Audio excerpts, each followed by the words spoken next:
Hi lovely rubies, welcome today to the Believe podcast. So I'm so chuffed to welcome my lovely guest, Midge Mullin. Hello. Hello. Midge is a business analyst, I can barely say business analyst, playwright, actor, coach, poet, musician and just all round amazing creative person. Well, you're too kind. And of course married to my amazing godmother, Rosie, Yep. who was on a previous episode as well. So, Midge, I just wondered if you could tell the listeners, watchers on Spotify or YouTube, just a little bit about yourself. Yeah. Hi, Rubies. Nice to be here. Pleasure to be interviewed by Hannah for this podcast. So my name's Midge. Hannah's kind of gave me a lovely introduction there. I live in Exeter. I've lived in Exeter for, a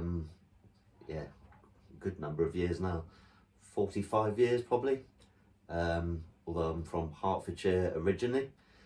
And I've got 3 daughters and 4 grandchildren.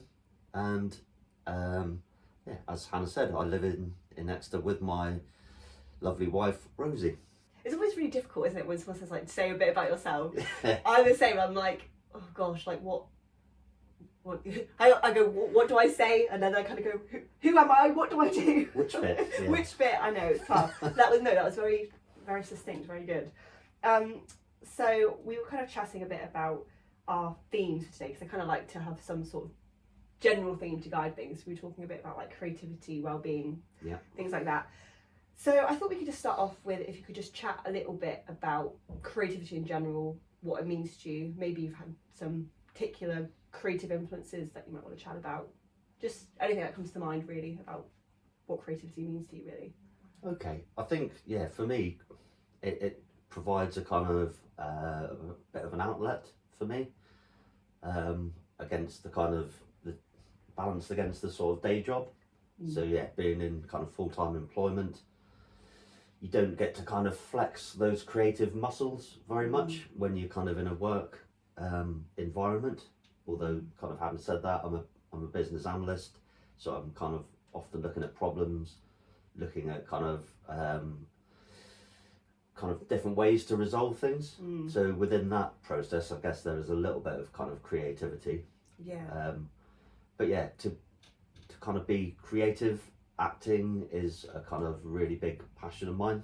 It was something that I did when I was at college, and I'd say I was very shy, and I still think I am quite kind of introverted. So I kind of forced myself to do that. But I've just found I could kind of really immerse myself in that. And it's a bit of a kind of contradiction to my personality in a way, and I think a lot of people who know me quite well, who have come to kind of watch plays, that kind of thing, have been quite taken aback because they don't kind of recognise that aspect of my kind of personality. So, but in terms of creativity, I think it's really important to kind of create those feel good kind of waves as well.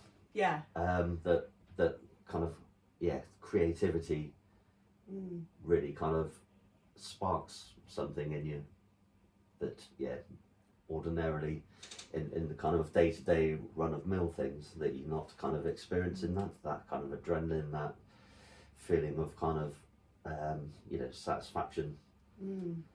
So my kind of creativity mainly has been through acting, but also kind of writing as well, which is something I've always kind of really enjoyed. I'm very excited because Midge has very kindly agreed to read out a bit of his poetry a bit later for us, which I'm really looking forward to hearing. There's so many questions I have. You were saying things, I was like, I must remember to ask this and this. But a bit about the acting as well. There's something quite freeing, I think, about that, because there's so many different roles and there's the variety, and you can step into that other character, and there's something quite freeing about that, you think? Absolutely, and I think that's what I think yeah, that's what I love about it, is that opportunity to walk in somebody else's shoes, literally, is a fascinating kind of process. But it also takes you outside of your own personality as well. Yeah. So while there will be aspects of you within any role that you play, because you kind of overlay it onto your own personality to an extent. Yeah. But it does, it gives you the opportunity to kind of literally walk in someone else's shoes, experiences that you wouldn't normally experience in your own life. Yeah. You know, and all of those emotions that come with that as well. Definitely. And that's what I kind of really, gives me a great buzz to be able to do that. And like I say, it takes, because it's not me, I'm quite introverted. So to share stuff about myself, I don't always find that easy. Yeah. But to be able to kind of step outside of me and kind of project another character is, something really cool about that. Yeah, really kind of rewarding as well. Absolutely, and it's really cool as well. I want to sorry about the squeaking. My brother has a squeaky chair out there. We're not farting, I promise. I would like to take this opportunity to shout out Midge and Rosie's theatre company, Substance and Shadow. And it's really cool as well because you have it from the two aspects, because from the writing aspect, as well as the acting aspect.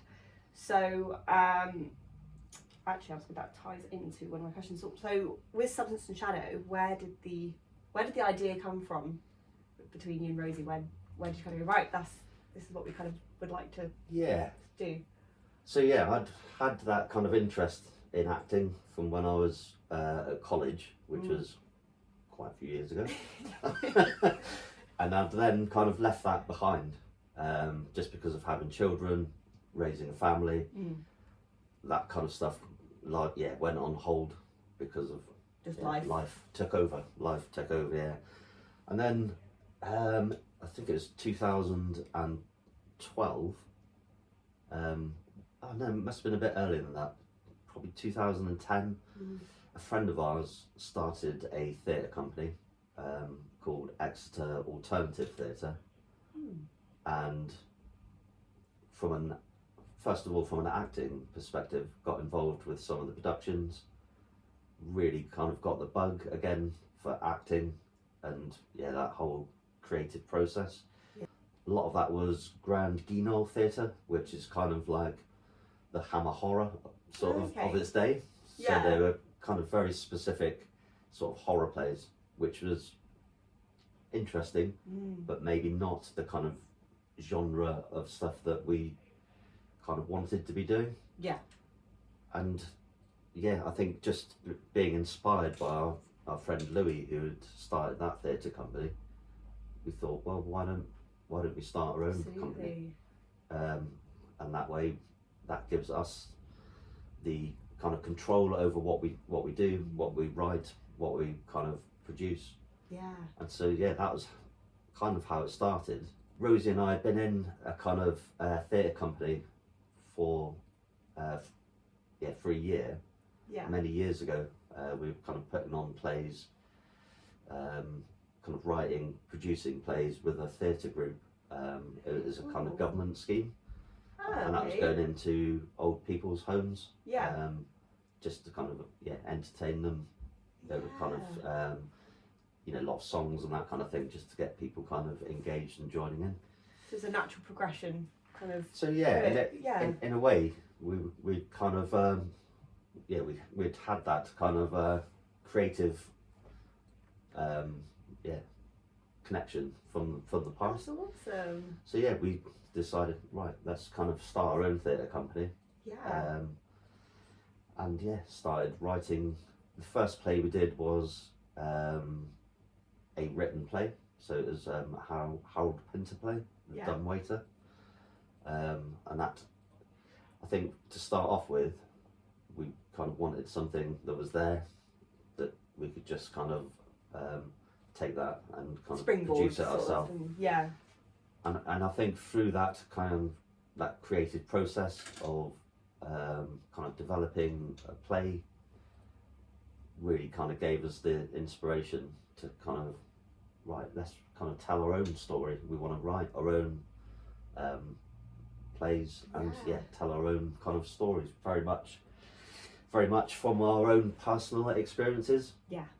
Which I think with any kind of anything creative, whether it's songwriting, poetry, theatre, I think when it's coming from that kind of personal place, it is always the kind of truest, the strongest kind of stuff. Yeah, absolutely. Kind of wrote a bit of a trilogy. So we did Skin Deep, which was about skinheads, two-tone kind of culture, race, and kind of a lot of music in there. We wrote a play called Duplicity, which was more of a kind of punk, focus on the punk sort of subculture. So that was the frame for that. And we also wrote a play called Tribes and Tribulations, and that was kind of set in the festival scene. So those three, there's a bit of a kind of trilogy really, even though they're not not directly related, but the kind of themes of those very much were again from personal sort of lived experience. You both are so talented, writers and actors. Thank you.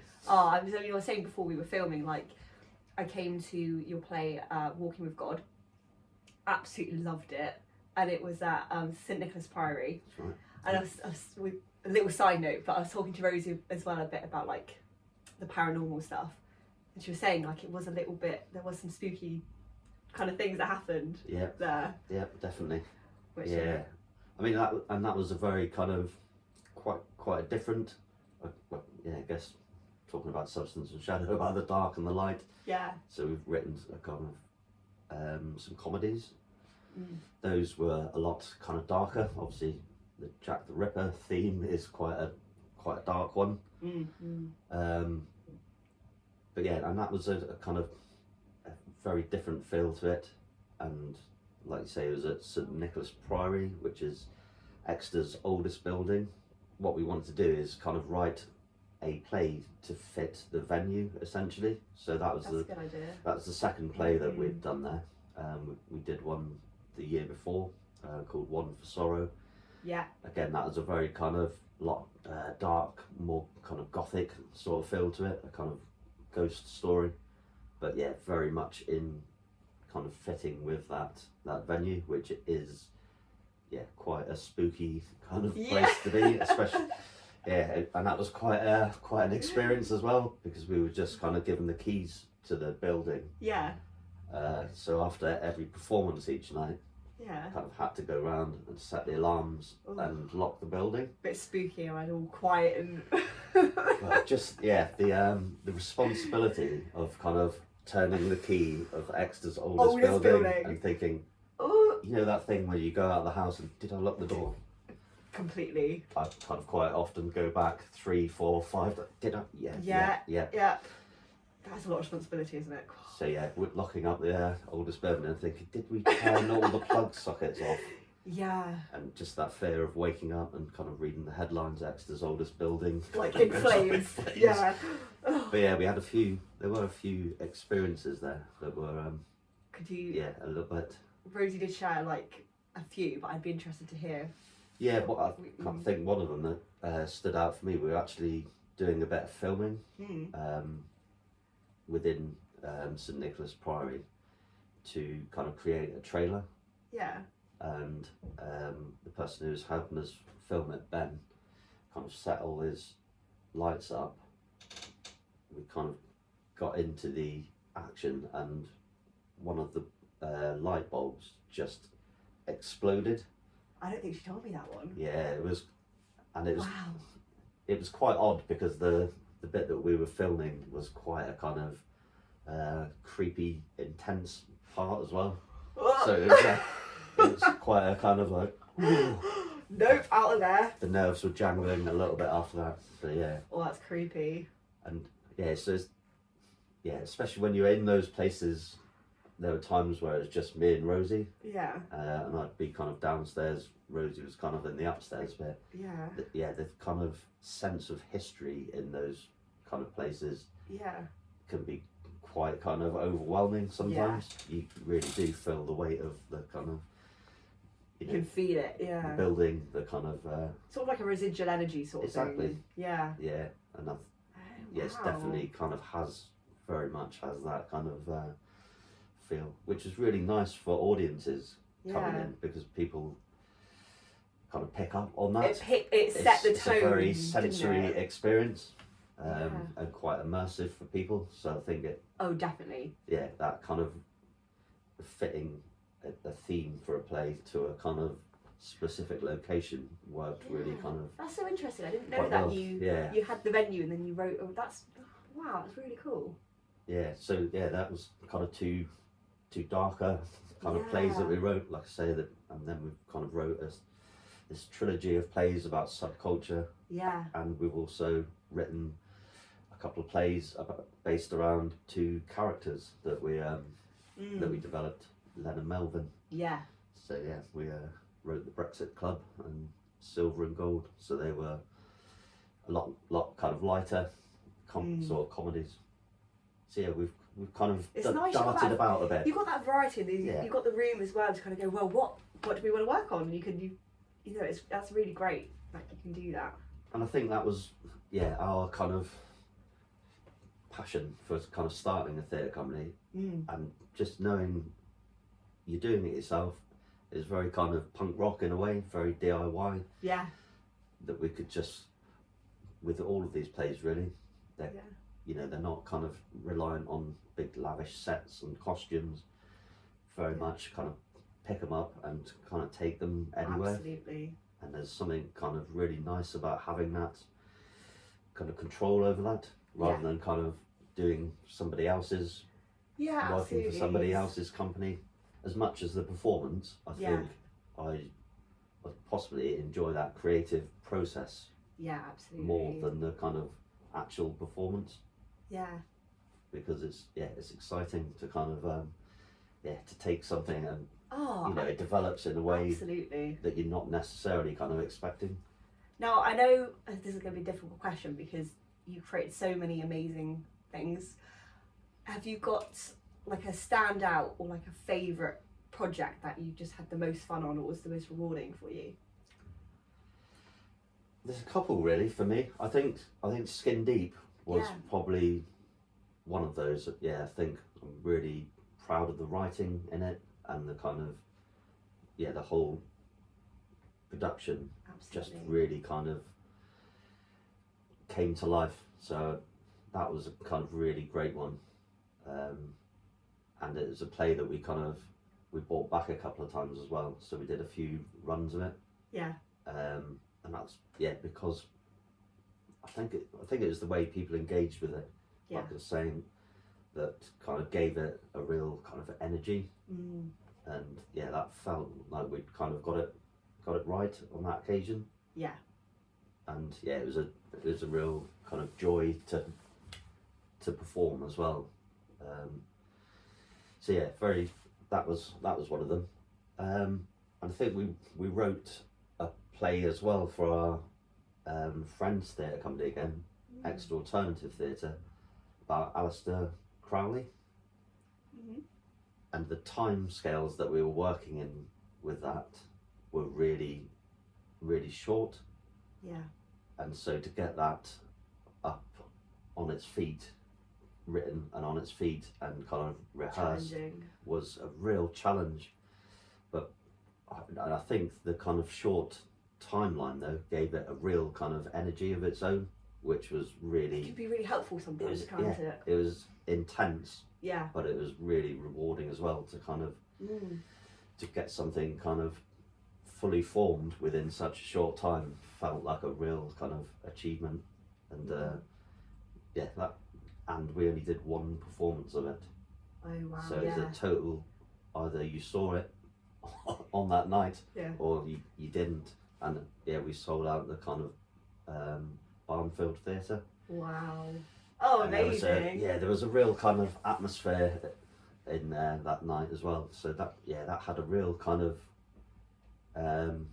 real energy to it, and it was there and then it was gone, and again, that's a lot of work to kind of do one performance, but there's something quite magical about it as well. Do you know? Oh, I'm so proud of both of you. You both have always been such an inspiration to me. You're just incredibly amazing people. Oh, you're both so creative and talented and just amazing.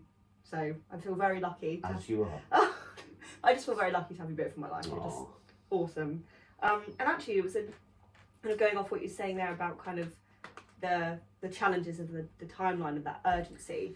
I think there's something to be said for that as well, actually, because I think, I mean, I don't mean to kind of like stereotype, but I know it's for me, like with creative things, I'm like, yeah, I kind of like to do it when I feel like it and if the mood strikes, but there's something quite good actually, I find for me anyway, to have some sort of deadline or some sort of accountability with it, because I'm like, right, okay, I need to get this done by this, instead of just kind of going, oh, I'll get to it, and then, oh no, I haven't done that for a while, okay, and then it's quite good. I mean, one of my songs I did, Lights Out, that was the first one really. I was like, right, I'm really gonna kind of set myself, I had the overall deadline of I'd like to get the song out by this point, but then I also had a load of like mini deadlines, because it was quite overwhelming to think, okay, I've got this song that I want to come out in a few months and how do I get there?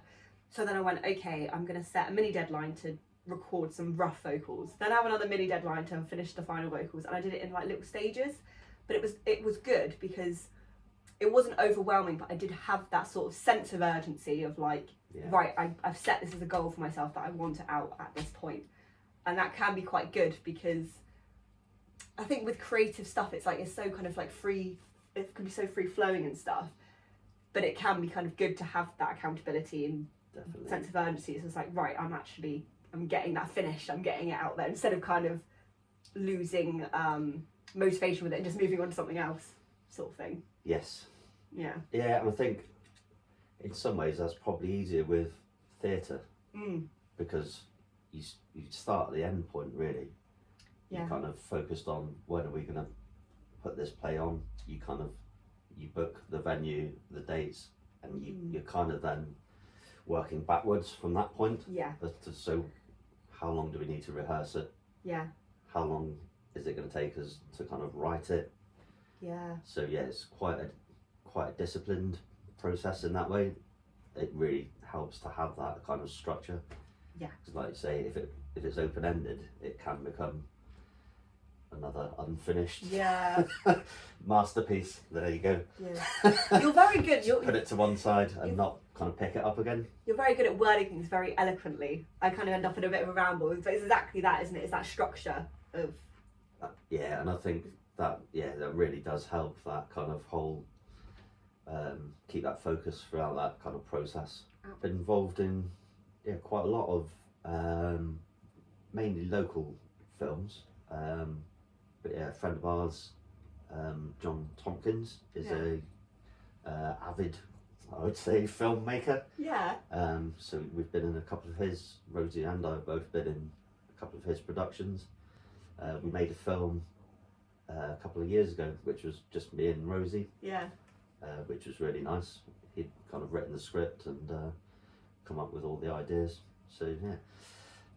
But yeah, I've been in kind of various quite low budget, small scale things. That's awesome. But yeah, I love the kind of film acting. Each year, I think there's one coming up again, the 48-hour film challenge. Yeah. Which the Exeter Phoenix run it. And basically you've got 48 hours to produce a short film. Awesome. And those are great fun as well, though. Yeah. So just over the course of a weekend, you'll get you get the brief, you get the theme. Yeah. Quite often you have to get a certain line in.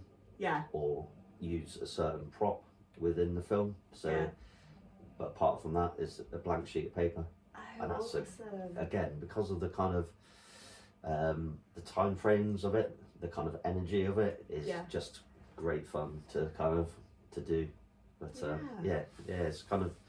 it's really nice to come out with a kind of an artifact at the end of it. You kind of did that in two days, sort of thing. We are joined by my cat Raisin, who you may have seen, if you're watching on YouTube, you may have seen her on the table a minute ago. She loves to get involved. she's the real star of the show. Yeah.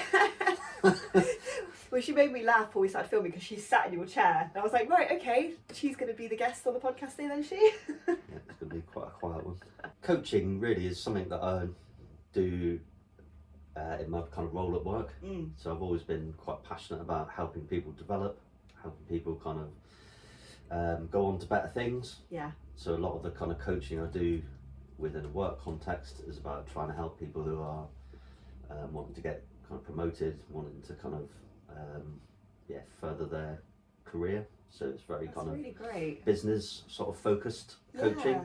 But yeah, I find that really rewarding. So I did a kind of coaching qualification at work, and it's something that I've kind of kept up. So people that are going through kind of internal talent schemes, that sort of thing.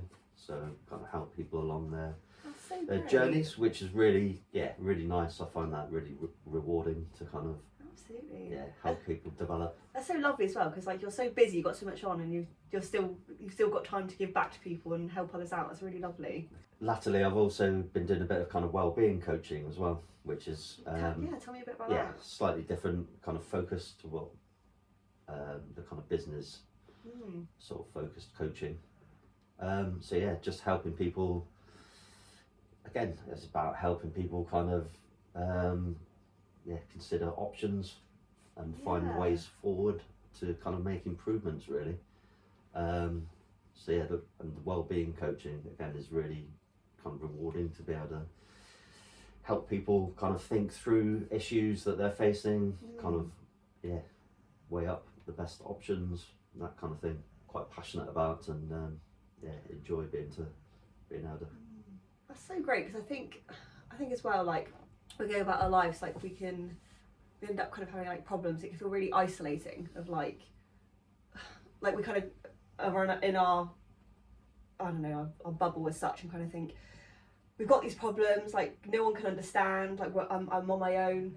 And that's something like where coaching is really great, and talking to someone, because actually it's really like, actually no, I'm not on my own. Like this is actually an experience or a problem like so many other people have.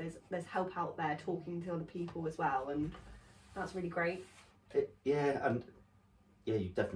You've touched on something there that I think a lot of the time I find people who kind of come to coaching aren't used to having those kind of quite open conversations. Yeah. And sometimes just the opportunity to kind of talk something out loud is enough for people to kind of start moving things forward, rather than kind of keeping it internal. Yeah. Internalizing issues, problems, what you see as an obstacle, to be able to verbalize that.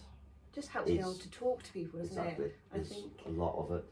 And that's what as well. I don't think I've actually mentioned it on the podcast yet, but I'm the current social media manager for All Right Mate, which is an organisation helping to normalise conversations around men's mental health through arts projects. And this is the thing, of just trying to encourage like talking more, because like, you know, we're all humans. We go through so many. You know, I know we've all got different lives and things we're going through, but like there's so many things that actually when you feel alone, actually there's so many people out there that can relate and have been through or going through similar things, and just being able to chat about it can just be really freeing. Actually be like, oh, just, even before you kind of get to that, oh my gosh, everything's so overwhelming point, just being able to chat through, oh, actually other people go through that, this is what helped them, and it's about people finding their own answers, their own solutions to things. Yeah. And you find more often than not, people do they know what the answer is, but it's that going through that kind of process is what kind of helps them to get there. And sometimes people aren't able to do that on their own. Like I say, where you're kind of internalizing something, especially, it can become a bigger thing when and I think self-limiting beliefs as well. Yes, are kind of obviously a major kind of factor in that. And so going to the kind of creativity, that sort of thing. I don't know if you'd asked me when I was younger, or you told me that I'd be kind of doing theatre, that kind of thing, I would probably wouldn't have believed that. Yeah. So yeah, I think people do have a lot of self-limiting beliefs. Yeah, we're our own worst critics, aren't we? We're our worst enemies. When actually we're all capable of so much and all have so many amazing skills and talents, and we all are so valuable and have something amazing to offer the world. It's just we're on our own way sometimes. And it's a kind of, a lot of it is about self-protection. Yeah. If I don't put myself out there, I can't fail, and it's exactly. Yeah. And yes, kind of self-limiting beliefs as well. Obviously, that can come from a lot of places. A lot of people hear things at school that are said about them by teachers, that that becomes their reality. Yeah, you'll never amount to anything, that kind of thing. Yeah. You'll never be a mathematician, you'll never do this kind of thing. And the amount of people that I kind of talk to who have made that their reality from something that happened, a long time ago. I know, yeah. It is, it's quite sad in a way. Yeah. And I think one of the kind of examples which I kind of often recount is about Tim Martin, the guy who owns Wetherspoons. And his headmaster, when he was at school, kind of said, "You'll never amount to anything." And his headmaster was called J.D. Wetherspoon, so that's why the company is called that, as a kind of I've gone and proved you wrong kind of thing. Yeah. So yeah, I think that's like a really nice example. But people do kind of hear these things at school, and then will make it their reality and not kind of attempt something because they believe they can't do it, or they've been told they can't do it. Do you know what? Sometimes I think, like, I think I said this to Brad the other day. I was like, if I had loads of confidence off, I was like, I'd be unstoppable. Because, like, I think, it's like we're our own worst enemies sometimes, aren't we? And it's like, it's tough, because then you can see all these amazing things in other people, but then we can't see it in ourselves.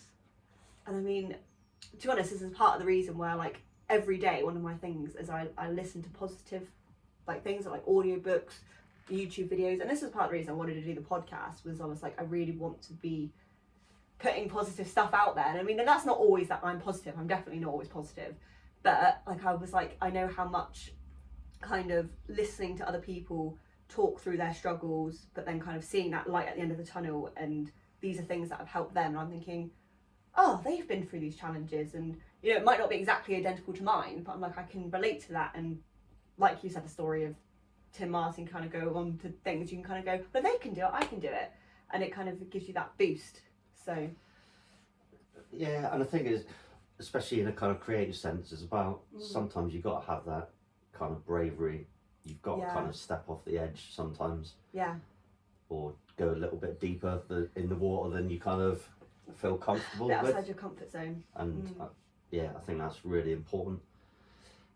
And to kind of make mistakes is a kind of you learn so much more, to be honest, through the mistakes and the failures than when you just get it right. You learn so much more. So and you shouldn't kind of let one bad experience define who you are, or kind of completely. I think it's easy to do that because you kind of think, oh, that was awful, I'm not going to do that again. Yeah. But I think the bravery comes of going, actually, I'm gonna do it, and I'm not gonna kind of fall into the same make the same mistakes. Sometimes we do overthink stuff and put those barriers up, and it is that self-preservation thing. It's a safety kind of net for ourselves, but sometimes you just got to dive in. And, I think that's what I would kind of say to people as well. It's just go and try it. Just try something, there's you're capable of a lot more than you think you are. Advice. Yeah. So one play that I did was it's split into two halves. It's called Howie the Rookie. And basically it's two 45-minute monologues. Yeah. And so I had to learn a 45-minute monologue. Wow. Which I can't remember how many pages of text it A was. lot. But you kind of look at it and think, how can you possibly do that? Yeah. It just seems implausible. Yeah. To be able to kind of remember that many words. Yeah. But yeah, the human mind is kind of so powerful. You know, when you kind of learn something like that and kind of absorb, retain that amount of information, it's quite an achievement. Yeah, absolutely. That's incredible. Quite scary as well. Yeah. But yeah, it's kind of one of those things that people always marvel at and kind of, I don't know how you kind of retain all that. Yeah. Because most people, you go, what's your telephone number? And most people can't remember 11 digits. So I don't even remember what I did yesterday half the time. So to kind of memorise 45, 50 pages of text.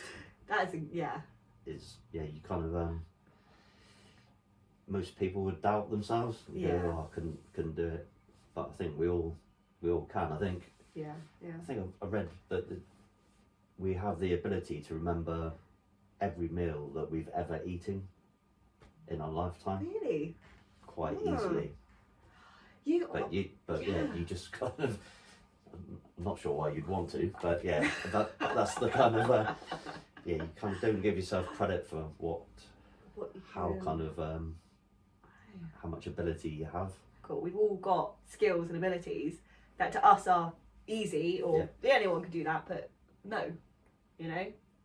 So. And until you try flexing those muscles or doing those things, you kind of kind of often is just sitting there. You kind of don't know, and that's goes back to that. Just try it. Absolutely. Because, you might surprise yourself.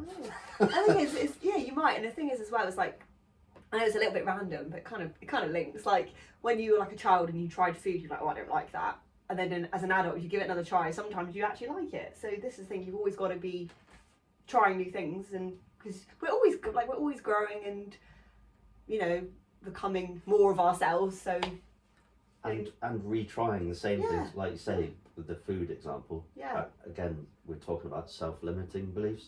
Yeah. And just because you've tried something once and it hasn't worked, doesn't mean that it won't the next time. Yeah. So it is worth kind of retrying these things rather than going, oh, I can't do that. Yeah. I'll never be any good at it. Yeah. It's the way people talk to themselves. Yeah. And the thing is, it's not really funny. You're not born and you can just do things. Like you learn things. And obviously, yes, there are some things that you may find easier to pick up than others. Like for example, I'm not very good at DIY. My brother is very good at DIY.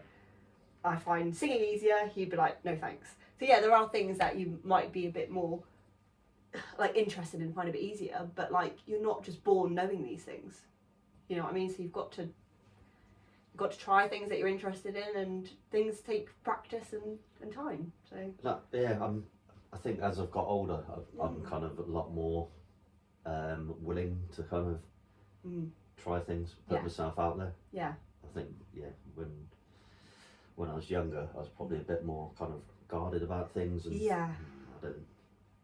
a bit kind of more reserved, which kind of you think it'd be the other way in a way, that you'd be more kind of adventurous. And I think when you're younger as well, I can't speak for everyone, but like you're more aware of, especially like when you're at high school, when you're around like your peers all the time, you're a lot more aware of their thoughts and their judgments and their criticism. I think the older you get, the more you kind of grow more into yourself, and you're like, whatever, well, this is me, and if you don't like it, tough. Yeah. There's definitely an element of that, I think. Yeah. But so for example, last year rather, I've taken out lawn bowls, which I've always wanted to go at. Yeah. And then haven't done it until last year, and I love it. Yeah.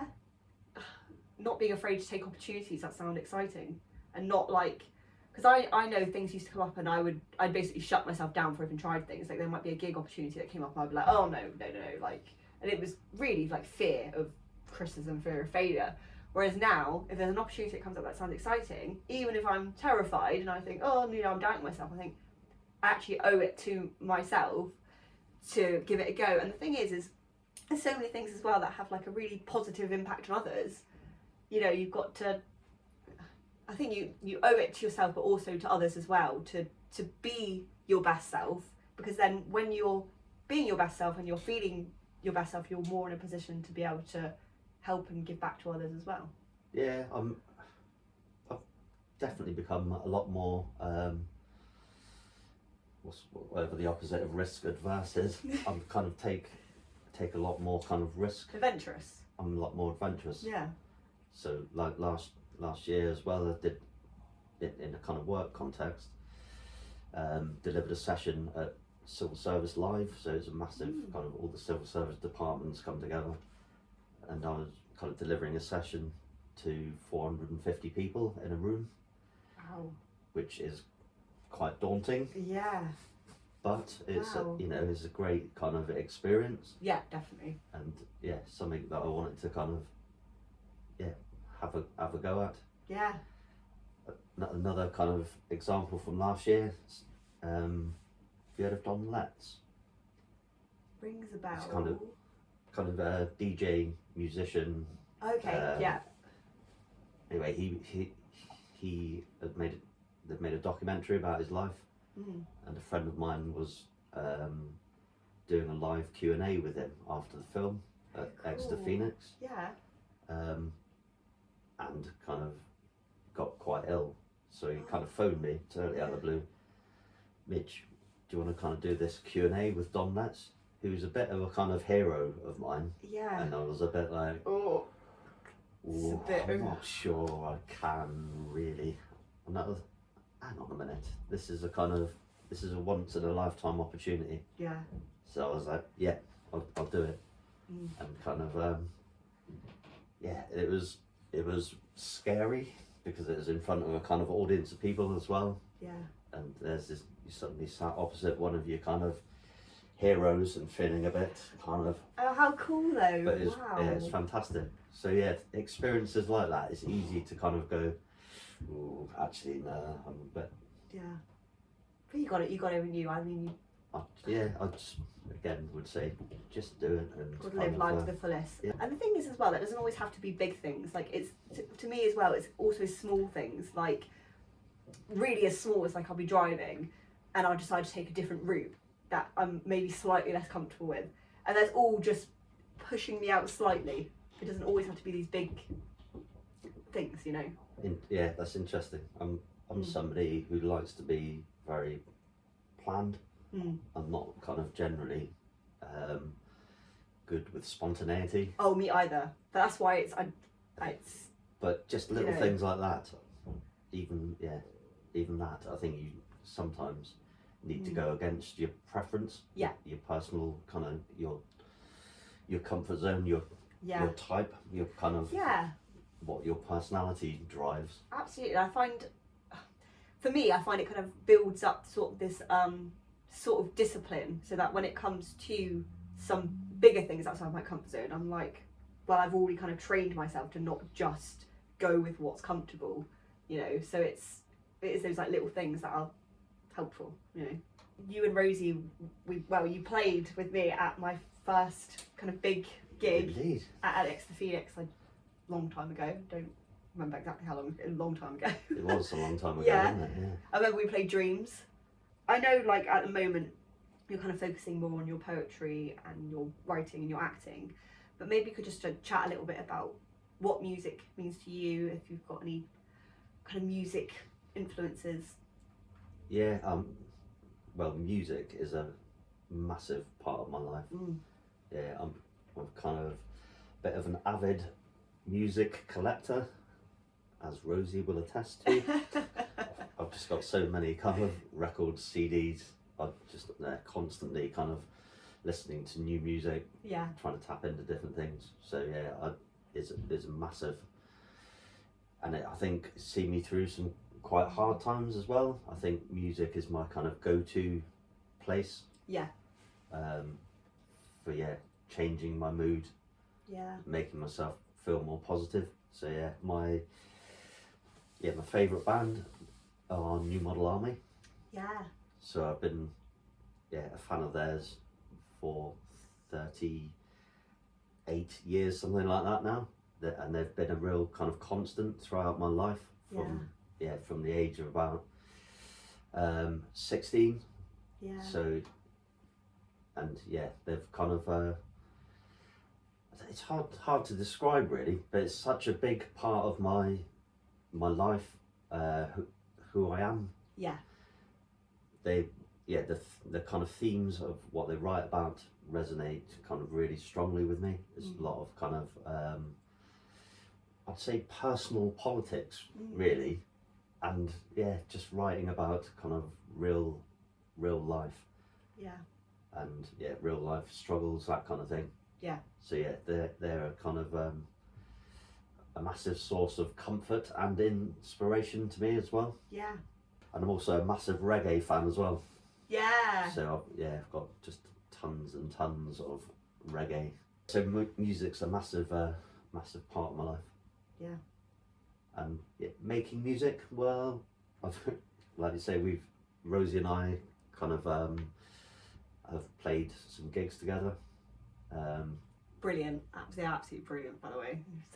But for me, I'm kind of that is me totally out of my comfort zone. It's not something that I kind of feel. We were chatting a bit about that, about kind of like confidence, weren't we? Kind of around, and do you think it's just there's just something about kind of acting maybe that just resonates with you more? Do you think it's because maybe you're more involved with the acting, you haven't been doing music as much recently, or what do you think? Yeah, I think that's partly it. I think what we were saying earlier about it's kind of not, it's you, but it's not. You're kind of presenting a kind of different character. Yeah. And that's a kind of more comfortable place for me. Yeah. Because I think music is a very, as you know, is a very kind of personal thing, isn't it? You're giving a lot of yourself when you're kind of playing and singing. It's interesting though, because I can definitely relate to what you're saying about kind of stepping into these other shoes, because even though I am me, and it is me, I do feel like, for me, something with like Hannah Ruby, because Hannah Ruby isn't my actual name, my name is Hannah, but like there's something about that kind of allows me to step, I wouldn't say a character, but almost sort of like a more confident version of myself, because obviously I have the Ruby attire. So there's something about it, I put it on, I'm like, right, I know I put my red lipstick on, I put my red dress on, that is the confident version of me, rather than the me that really isn't. So I struggle with a lot of confidence issues. So there's something quite nice about that I'm like, this is, so I can relate to that, you know. A bit of a cloak of invisibility. Yeah. In a way, putting that. Sort of, yeah. It's interesting, we went and watched Moon Age Daydream, which is the latest documentary about David Bowie. I didn't realise that was out. It is. It's is fantastic. It good? Absolutely fantastic. Oh, I really need to see that. But I think, he's a great example of that. He kind of used all these different personas by which to kind of frame his music and his what he kind of gave himself. So the Ziggy Stardust, the Thin White Duke, and all of the different kind of personas that he went through. And it's fascinating to kind of hear him talking about that as well. And we talked a little bit throughout about poetry being a really great creative outlet for you. Just love to hear a bit more about that. How did you get into poetry? Well, the same, because we've had a bit of downtime from the theatre. I really enjoy the writing aspect of it. Yeah. Rosie's kind of been immersed herself in her artwork. Yeah. And so I've been kind of wanting to kind of be creative myself as well, and kind of missing the whole theatre thing. Yeah. And that opportunity to be creative. So I just kind of I thought I always liked poetry as a child. I was always quite keen on it. It was always a creative outlet you lean towards. Yes, definitely. Yeah. Yeah, it's something I really enjoy. So I kind of started doing that again. Yeah. And just kind of writing a few thoughts down. But it's been good. You were saying, I've written a little note for myself here, because we were saying earlier, you're saying about kind of like the link between poetry and songwriting. So is it something like you like to? I can't remember exactly what it is we were saying. My notes aren't very good. Well, yeah, I think I was saying I'd quite like to kind of have a go at turning poems into kind of songs. Yeah. But yeah, I have some self-limiting kind of beliefs about in terms of music and being able to do that. So I'd love to write a song with you. I'm really looking forward to hearing your poetry. But would you like to share some of it with us? I've got a couple. One's quite light and one's quite dark. No, that's really great to have the contrast, because that's like life, isn't it? Exactly. The light and the dark. So yeah, this is a world exclusive. Rosie's the only person who's ever heard any of my poetry. Thank you for sharing it. So it kind of feels, again, it's for me that's quite an introspective thing. Poetry. Yeah. It's quite a kind of I think because it's so personal. Oh, absolutely. Well, thank you so much for sharing it. Okay, so the first one. So something I do for my kind of own well-being is I swim in the morning, and I was trying to do that every day. So yeah, the first poem is kind of partly inspired by the swimming experience. Oh, amazing. So it's called The Ripple Effect. Okay. In a chlorinated pool of rippling blue, she'd only popped in for a swift length or two.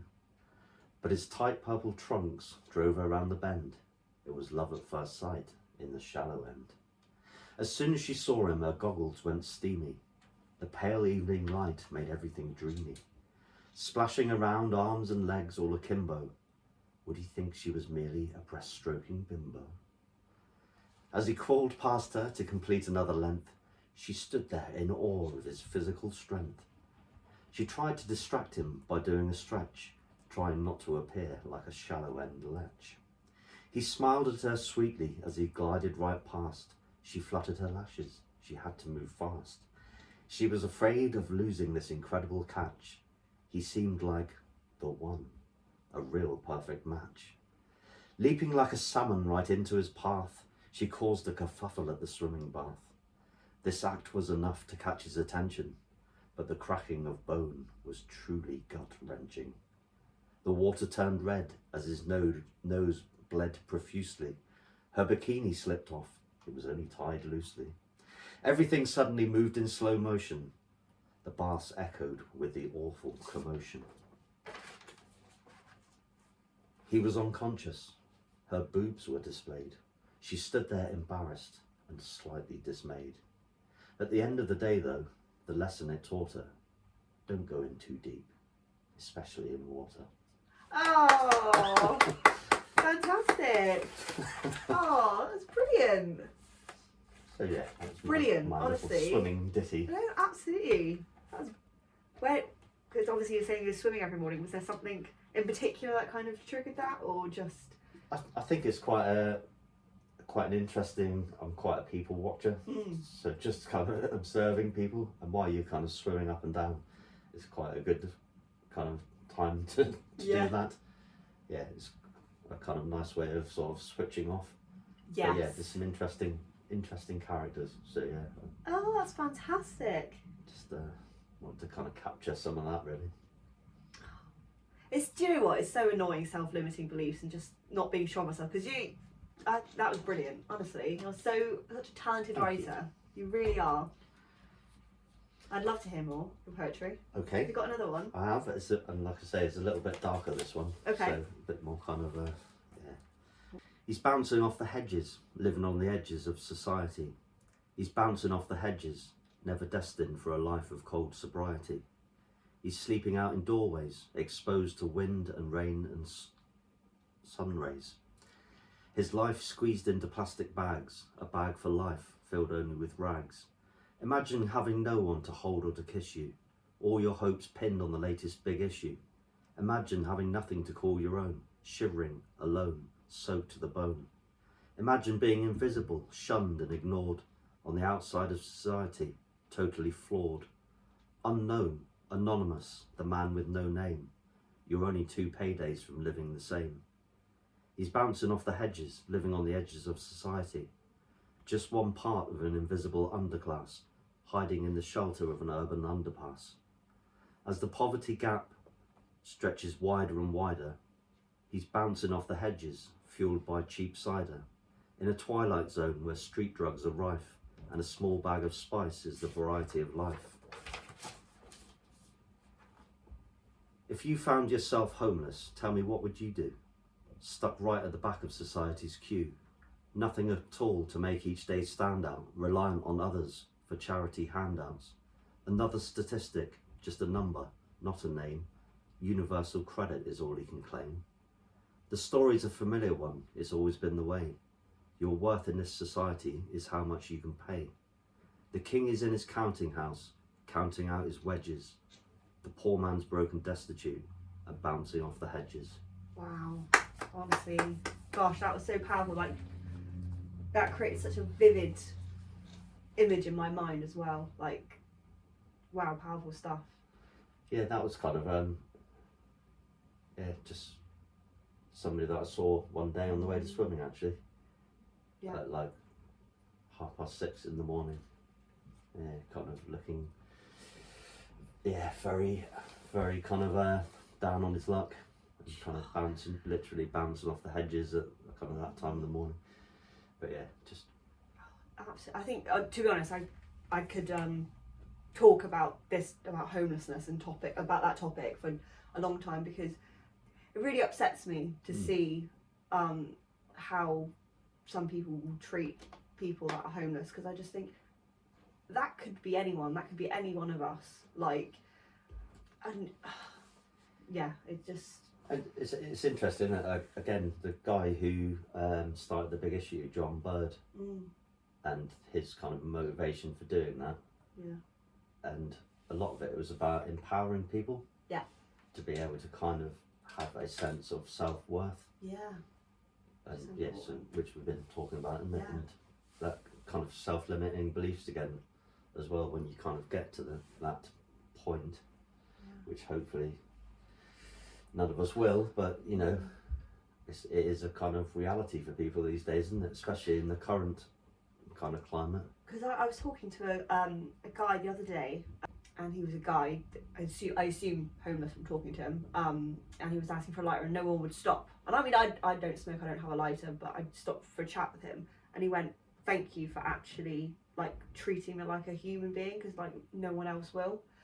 And it made me so sad. He was saying that he used to be in the army, and he'd been like discharged because of a medical, I can't remember exactly what it was, I think he'd injured himself, and he was just like, I don't think like anyone understands that like who I was before, and he was like, they're treating me like I'm worthless rubbish, and like I used to be really highly respected person, like I was really doing well in the army, and like just unfortunately like my luck changed and I'm here. And it's just really upsetting, because like it's just like any one of us could end up with like a series of circumstances and end up like that, and it like breaks my heart to see like just how unsympathetic people can be. To just be sat there looking at people's feet, kind of walking past all day long, and they're you know asking to just the people are ignoring them. Like the least you can do is just say, oh no, sorry, I've not got anything. Have a good day. Like I make the point of saying like, have a good day, or you know, no, sorry, I don't, or yeah, here's something, you know. But you can at least smile at people. At least give them eye contact and smile. Like it's just because that's not going to make them feel any better. Just being ignored, because that's going to make them feel even less. Yeah. You know, and it's just it's upsetting to me that there's people in this country that don't have a home when there's so many, you know. There's so many empty buildings, especially in Exeter. When you look around, the amount of empty properties and people kind of freezing on the street is not a nice place to be. And a part of the reason I kind of do volunteering, the kind of wellbeing coaching, is some of these people have, you know, fallen on hard times. They've been down on their luck and they're trying to kind of work their way back up. And I think if that's something that I can share some kind of some of my sort of skills with that coaching is something that I think it's really important to kind of give back something as well. It's such great work you're doing. It's absolutely fantastic. God, that poem really hit me so powerfully. Like, thank you for sharing that. That was fantastic. I'd love to hear some more when you've got some more you want to share. Yeah, I've got one or two more, but like I say, it's something I kind of enjoy. It's quite a kind of introspective sort of process, but so I'm not used to kind of sharing it, so Well, thank you, and because I know it's a very personal thing, and I know the same with my own, like we were saying a bit about earlier, like with my own songs, like it's like it's a little piece of you, isn't it, that you're exposing out to the world, and it makes you feel quite vulnerable. Definitely. You know. But no, thank you. You're welcome. So, just the last kind of couple questions. What do you think is kind of like the best piece of advice you've ever received, or just some advice that like really stuck with you? Yeah, I think I've probably touched on it already, and it's just go and try something. Yeah. Just give it a go, and I guess the second thing is about if you're kind of going into the water, just go that little bit deeper than you feel comfortable, because that's where you're going to kind of get the most reward. Get out of your comfort zone. Get out of your comfort zone, and where it's just a little bit deeper than that you're comfortable with. Safely, obviously. Don't put yourself in any like dangerous situations. Obviously, it goes without saying, hopefully, but you know. Don't try this at home. You know, but like, you know, I think we all kind of know what we're capable of, but we're like just a bit afraid to do. So I think it's about kind of going, I know I challenge yourself. Yeah, if I push myself a bit, I know I can do that, you know. That's such great advice. Thank you very much. And just shout out to Substance and Shadow Theatre on socials, so they can follow. Is it just at Substance and Shadow? It is, yeah. Yeah. Twitter, Instagram. You've got Facebook, haven't you? Rosie runs a Twitter page for Substance and Shadow. Yeah. And we've got a website as well. I didn't know you had a website. That's awesome. Yeah, so if you just put in Substance and Shadow Theatre, that'll come up. So all of our kind of previous photos from previous productions, all of the reviews that we've had, it's all on there. So so please go and check them out, give them a have follow. A look. Yeah. And hopefully we'll be back with something fairly soon. I'm very much looking forward to it. Theatrical world. So absolutely. I think we've kind of regrouped our energies a little bit, and I'm certainly kind of feeling quite enthused to go and do something more. Can't wait to see what you guys come up with. It's going to be incredible. And my last question is just, have you got any advice? I know it's kind of a broad question because there's so many different creative outlets, but if you've got any advice to people that perhaps they're like a budding playwright or an actor or a poet that would kind of like to get into the roles a bit more, or maybe kind of put their things out there, have you got any advice to maybe like a younger version of yourself? I think it's about don't be afraid to go and kind of talk to people, ask people to share their kind of experience with you. I think it is, people are often kind of reticent and think, I won't kind of trouble them. But I'd say go and speak to people that are doing it, find out about their kind of experience. But again, go and try it. There are kind of chances to kind of do that. I was talking about the 48-hour film challenge earlier. That's something anybody can do. You can go and film yourself on your phone kind of thing and enter it. It's again about kind of go and have a go. Get yourself involved in the communities. Get yourself involved with those communities. So there's various kind of communities within Exeter of kind of filmmaking, theatre makers that are kind of collaborating, sharing skills, experience, that kind of thing. There's usually loads of pages as well online. There's groups and just have a little look around. There's a kind of group that meets monthly, the first Monday of every month, called Shooters in the Pub, and they meet at the Picture House in the kind of bar there. So the first Monday of every month, and that's for mainly kind of filmmakers, but people kind of have scripts that they've written that they take them along. Kind of people read through it, and then kind of collaborate with others on projects, that kind of thing, to kind of bring it to life.